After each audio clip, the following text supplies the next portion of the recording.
সবাইকে ঈদ মোবারক। যদিও এটি ঈদের দিন মনে হচ্ছে না, একটা অদ্ভুত দিন মনে হচ্ছিল। সকালবেলা যখন ঘুম থেকে উঠলাম, নিজেকে বারে বারে প্রশ্ন করছিলাম, আজকে কি ঈদ? সত্যিই ঈদ? মনে তো হচ্ছে না। কোনো আত্মীয় স্বজন নাই, বন্ধুবান্ধব নাই, কেনাকাটা নাই, হইচই নাই। ঈদের যে একটা হইচই হয় সেটা নাই, কোনো ব্যস্ততা নাই। নিজেরাই ঘরের মধ্যে, তাও ঘরটা একটু সাজিয়ে নিলাম। সাজিয়ে যতটুকু সাজাতে পারি নিজেই সাজালাম, নিজেরাই দেখব। টেবিলটাও সাজিয়ে নিলাম। যদিও আমরা 4 জন, 6 জনেরই সেটিং করলাম, কারণ ঈদে তো আর 4 জন হয় না, ঈদে তো ঘর ভরে লোক আসে। ঈদ মানেই তো সবাই আসে, কিন্তু এবার তো কেউই আসবে না, শুধু আমরাই নিজেরাই। যাই হোক, তাও যতটুকু পারি ঈদটা একটু এনজয় করতে পারবো, রান্না করব।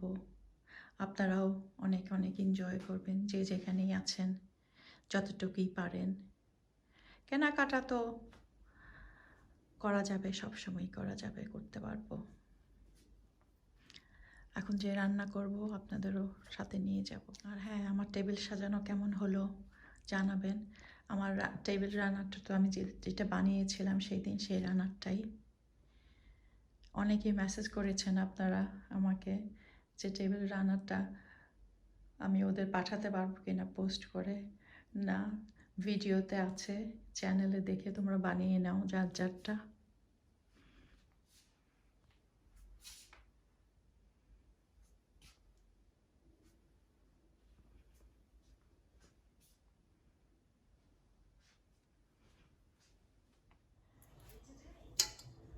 ঈদ মানেই রান্না বাড়া, খাওয়া দাওয়া, কিন্তু আজকে কিছুই করতে ইচ্ছা হচ্ছে না।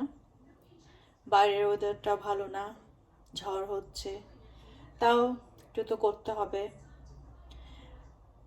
তো কাচ্চি বিরিয়ানি করব। কোনো দিনই বিরিয়ানি করেন নাই, রান্না করেন নাই বাচ্চা, বিশেষ করে ইয়াং যারা, তাদের জন্যই বলছি। এটা কাচ্চি বিরিয়ানি হলো কাঁচা মাংসটা দিয়ে যেটা বিরিয়ানি করে সেটাকে বলে কাচ্চি বিরিয়ানি। তো আমার এখানে 1 কেজি মাংস আছে। এটা খাসির মাংস যেটা আর কি, এটা 1 কেজি, হাড্ডি টাড্ডি সব সহ। তো এইটার মধ্যে মশলা যা দিব আমি বলে দিচ্ছি মশলাগুলো আগে। এখানে প্রথম দিব 1 কাপ দই, আমি দিয়ে দিচ্ছি তাহলে সুবিধা হবে। 1 কাপ দই দিয়ে দিব।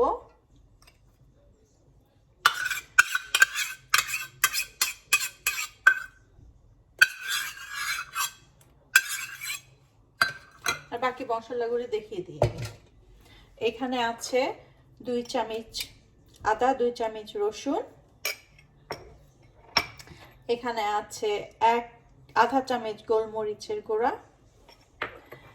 এখানে আছে 1.5 চামচ জিরা পাউডার, টালা যেটা জিরা ওইটা। আর এখানে আছে আধা চামচ মরিচ আর আধা চামচ চিনির পাউডার। আর এখানে আছে আমার বিরিয়ানির মশলা যেটা সেটা। এখানে আমি 3 চামচ নিয়েছি, 4 চামচে 3 চামচ। 2 চামচ গরম মশলার পাউডার। আমি গরম মশলাটা আস্ত দেই না, কারণ আস্ত দিলে অনেক সময় পাওয়া যায় না, মুখে যায়, তখন টেস্টটা ভালো লাগে না। সেজন্য আমি সবসময় পাউডার করে দিই। এটা আমার বাসায় পাউডার করা সব। আর এখানে ঘি আছে 3 চামচ, টেবিল চামচে 3 চামচ। ঘি আরও লাগবে আমাদের পরে, কিন্তু আপাতত এইটুকুই দিব, 3 চামচ। আর লবণ দিবেন আপনাদের স্বাদ অনুযায়ী, লবণ দিয়ে দিবেন। তো এইগুলি সব আমি এখন এই মাংসটাতে দিব।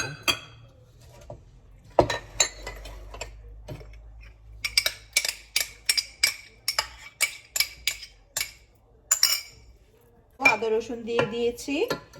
এখন জিরা পাউডার, গোলমরিচের পাউডার, গরম মশলাটা বাসায় করাতে অনেক সুন্দর গন্ধ হয়, মরিচ আর চিনি। আর আমার যে বিরিয়ানির পাউডারটা, বিরিয়ানি মশলাটা ওইটা, কিন্তু বিরিয়ানি মশলা আমি আরও পরে দিব আর একটু। আর ঘি, ঘিটা যেহেতু আমাদের এখানে ঠান্ডা তো জমানো থাকে ঘিটা, এই ঘিটা তো আমার বাসায় বানানো যেটা ওইটা। আর লবণ দিব 1 চামচের মতো লবণ দিয়ে দিব, আপাতত 1 চামচই দিব, পরে দরকার হলে আর দিব আর কি।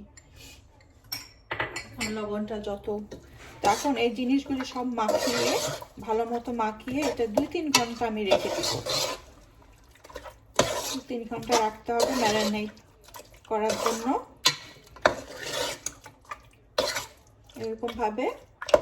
এবং এই পাতিলাটাতেই আমি রান্না করব, এই পাতিলাতে রান্না করে সে পাতিলাটা নিলেই ভালো হয়। পাতিলাটা একটু হেভি ভারী হলে ভালো হয় আর কি নিচটা। এটা এখন 2-3 ঘন্টার জন্য আমি ঢেকে রেখে দিব। তো হয়ে গেল। আর এখন যেটা করব আমি, আলু, কয়েকটা আলু ভেজে নিব আর বেরেস্তাটা করে নিব। তো এগুলি অবশ্য দেখাবো না কিভাবে করি আমি, এগুলি তো সবাই করতে পারে কিভাবে করতে হয়। এখানে 1.5 কেজি পোলাওয়ের চাল নিয়েছি আমি। চালটাগুলিকে ভালো মতো ধুয়ে এখন এটাকে রান্না করতে হবে। আমি পানি চুলায় দিয়ে দিয়েছি অলরেডি, পানিটা ফুটলে চালগুলি দিয়ে দিব।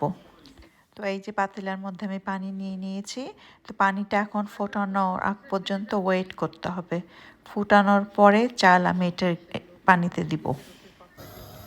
পানিটা বলক হয়ে গেছে, এখন আমি চালগুলি দিয়ে দিব।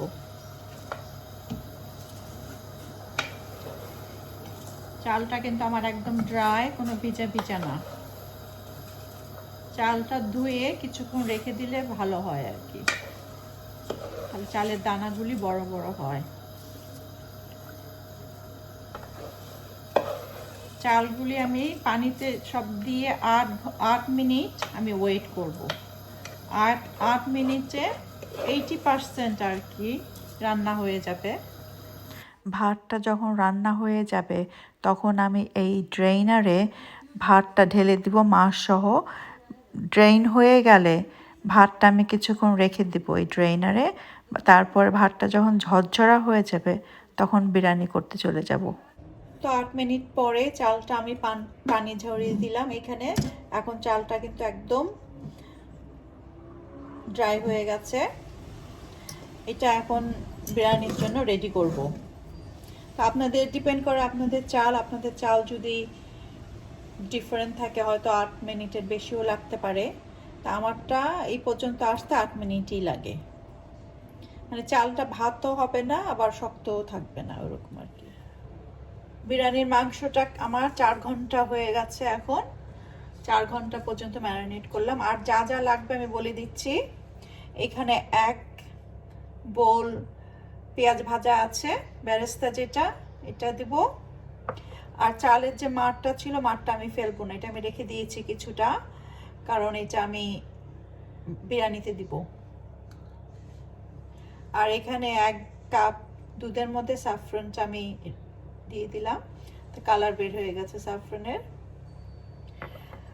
আর এখানে পাউডার মিল্ক আছে 2 চামচ, টেবিল চামচের। তো পাউডার মিল্কটা দিলে বিরিয়ানিটা একটু আঠা আঠা হয়, খেতে ভালো লাগে। আর এখানে আমি আলু ভেজে নিয়েছি। আলু আমি এই কয়টাই দিব, আপনারা যে কত দিতে চান আর কি। আর আলুটা আমি একটু হলুদ দিয়ে ভেজে নিয়েছি আর কি। আপনারা যদি বেশি আলু দিতে চান দিবেন। আর এখানে আমার কাছে কিছু আলু বোখরা আছে, এই কয়টাই আমি দিব। আর এখানে আছে, আর দিব হলো রোজ ওয়াটার, গোলাপ জল, আর কেওড়া ওয়াটারও দেই আমি, দুইটা মিক্সড করে দেই অবশ্য আমি। তো এখন বিরিয়ানিটা আমি সেট করে ফেলব। তো প্রথমে আমি আলুটা দিয়ে দিব।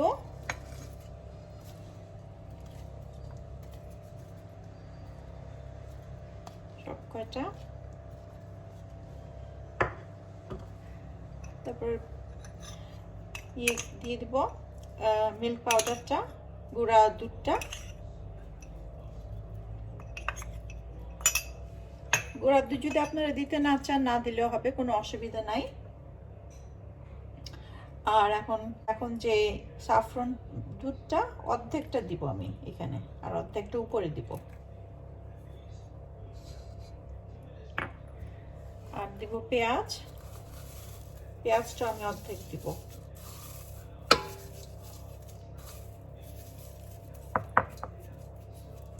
আর ঘিয়ের কথা ভুলে গেছি, ঘি তো লাগবে, ঘিও দিব উপরে।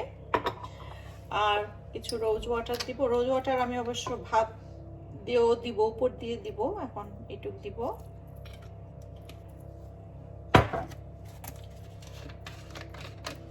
ক্যাবড়া জল।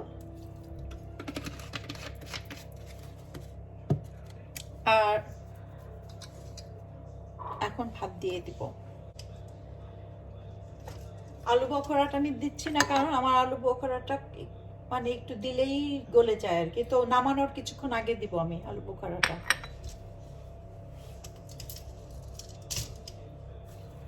পুরাটা কভার করে দিয়ে দিব এখন।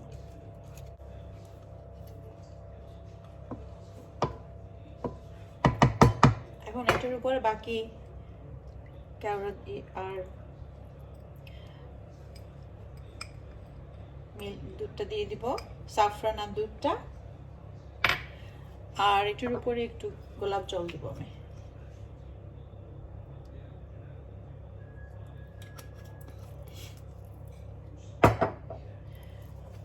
পেঁয়াজটাও দিয়ে দিব উপরে।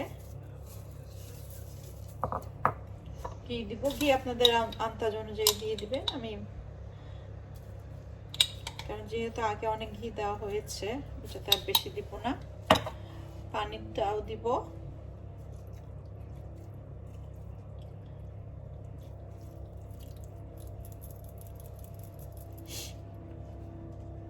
এখন এটাকে আমি দম বিরিয়ানিতে তো আঠা দিয়ে লাগা, আমি সেটা করব না, আমি ফয়েল দিয়ে আটকিয়ে দিব। বিরিয়ানিটা আমি কিন্তু ওভেনে করব, ওভেনে বসিয়ে দিব। আপনারা চুলাও দিতে পারেন।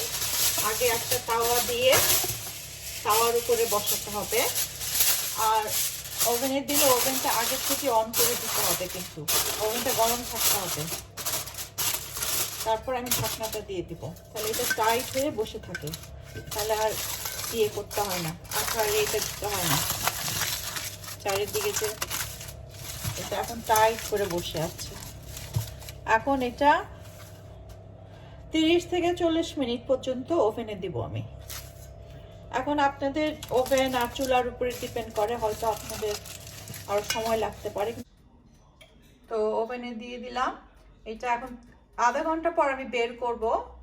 বের করে একটু নাড়াচাড়া করে দেখব কেমন হলো। ঠিক আধা ঘন্টা পরে এখন বিরিয়ানিটা একটু চেক করে নিব।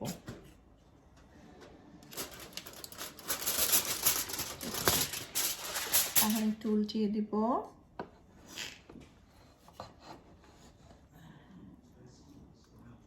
এখন যদি ভাবেন যে একটু ঘি দিতে হবে, ঘি দিতে পারেন।